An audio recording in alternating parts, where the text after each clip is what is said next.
Sa mga lutuin, talagang hindi mawawala ang bawang at ang mga pinagbalatan nito tinatapon lang.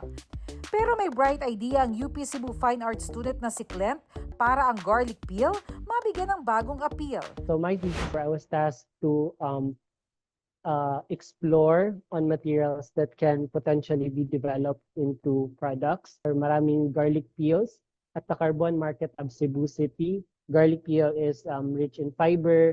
So I was thinking maybe I can turn this into sheets. Matapos ang mahabang proseso, naging tila maninipis na papel ang mga balat ng bawang. Nakalaunay, ginamit niya para gumawa ng table lamp, mesa, pati tiles. Pero dahil tila balat sibuyas din ang balat ng bawang sa pagkamarupok, diniskartehan niya kung paano ito patibayin. It becomes brittle. I had to mix it with 20 to 25% of abaca in order to stabilize the sheets. Pinost niya online ang kanyang thesis achievement. Natuwa sa kanyang proyekto ang maraming netizens.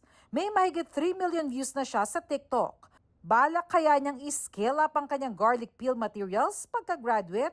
Pero para kay Clint, hindi lang ito thesis project lang. Batay sa 2024 Food Waste Index Report ng UN Environment Program, nasa 2.95 million tons ang household food waste ng Pilipinas kada taon.